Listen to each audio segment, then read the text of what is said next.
আসসালামু আলাইকুম, কেমন আছেন? সবাইকে স্বাগত আমার সঙ্গে। সৌদি সরকার আবারও অবৈধ প্রবাসীদেরকে বৈধ হওয়ার যে ২ মাসের সুযোগ দিছে, এই সুযোগটায় আপনি কিন্তু লাফাইতে, লাফাইতে কাফালা হইয়েন না। লাফাইতে, লাফাইতে কোনো কিছু বুঝে না শুনে যদি আপনি কাফালা হন, তো সামনে কিন্তু আপনি ভীষণ বিপদে পড়বেন। বিশ্বাস করেন, লাখ, লাখ মানুষ বিপদে আছে। তাই আজকে এই তথ্যগুলো আপনাদেরকে জানাচ্ছি। আপনার দায়িত্ব ভিডিওটা শেয়ার করা। দর্শক, আপনাদের এখানে কিছু বিষয় আপনাদেরকে বলে রাখি। আমি জানি এই ভিডিওর মধ্যে অনেকেই খারাপ কমেন্ট করবেন। এই ভিডিওর মধ্যে যারা খারাপ কমেন্ট করবেন তারাই হলো আসল দালাল। দর্শক, মূলত গত ৩-৪ বছর সৌদি সরকার যতবার অবৈধ প্রবাসীদেরকে বৈধ হওয়ার সুযোগ দিয়েছিল, আর সে সময় যারা অবৈধ থেকে বৈধ হয়েছে তার অন্তত বেশিরভাগ লোক আবার অবৈধ হয়ে গেছে। আপনার হয়তো বিশ্বাস হবে না। যারা এই ভিডিওটা দেখতেছেন দয়া করে আপনি কমেন্ট করবেন, গত কয়েক বছরে অবৈধ থেকে যারা বৈধ হয়েছে তাদের মধ্যে কি পরিমাণ মানুষ অবৈধ হয়েছে আবার। এই অবৈধ কেন হয়ে গেছে জানেন? দালালদের লালসার শিকারে, আর না বুঝে, না শুনে, তড়িগড়ি করে, সিদ্ধান্তহীনতার মধ্যে কাফালা হওয়ার কারণে। আজকে আমি যে বিষয়গুলো আপনাদেরকে বলবো, এগুলো আমার মনে হয় কেউ আপনাদেরকে কখনোই বলবে না। এই জন্যই বলবো, কারণ আমি চাই না আপনি বিপদে পড়েন, আর আমরা কোনো কাফালা কাজও করি না। সঠিক তথ্য এবং মানুষ যে আসে তাদের কাছ থেকে জেনেই আপনাদেরকে জানানোর চেষ্টা করি।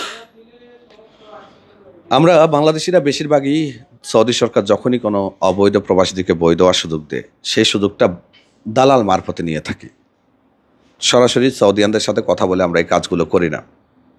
ফর এক্সাম্পল, আপনি যদি মনে করেন একজন বাংলাদেশির মাধ্যমে কাফালা হবেন, বাংলাদেশি তো আর আপনাকে কাফালা করাবে না, কাফালা সে করাবে একটা সৌদির নামে।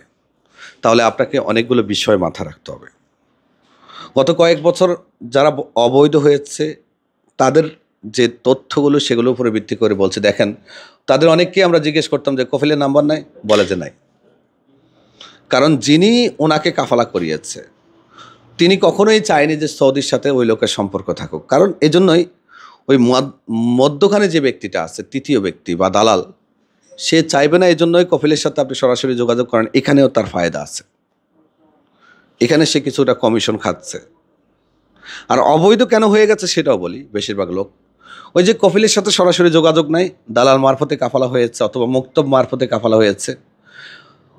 ওই আপনি যে টাকাগুলো দিচ্ছেন কফিলের ফায়দা, সেগুলো হয়তো কফিলকে সময় মতো দেয়নি। আবার অনেক সময় দেখা যায় দালালের সাথে কফিলের টাকা পয়সা নিয়ে দ্বন্দ্ব লাগে, তো কফিল কী করে, রাগ করে আমেলদেরকে টার্মিনেট করে দেয় বা হুরুপ করে দিছে। প্রথম কথা বলি, যদি আপনি এই মুহূর্তে বৈধ হওয়ার চিন্তা ভাবনা করে থাকেন তাহলে সময় নেন। 60 দিন সময় দিচ্ছে, আরও আছে সময়, এখনও অনেক দিন আছে। ভালো করে যাচাই করুন।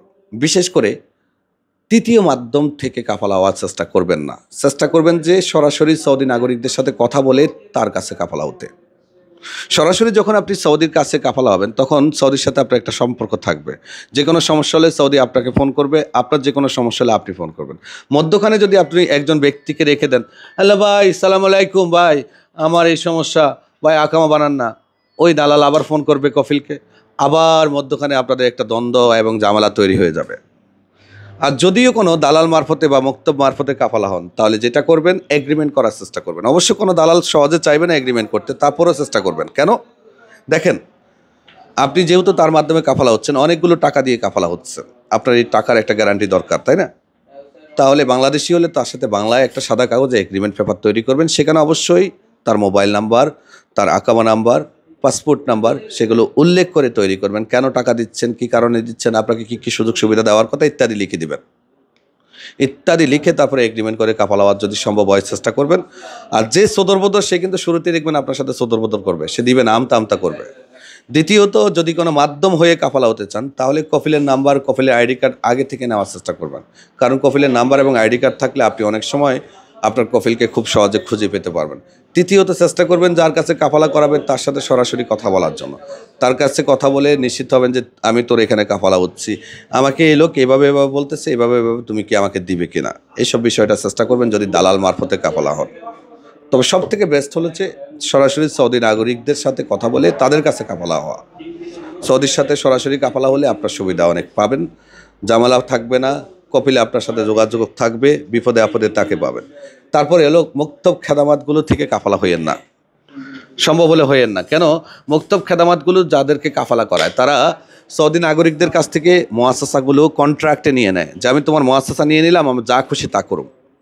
তো সৌদিও কী করে, যে টাকাটা তার প্রাপ্য বা যেটা দেওয়ার কথা সেটা নিয়ে সে চলে যায়, সে এখানে কিন্তু মানে কোনো ধরনের নাক গলায় না।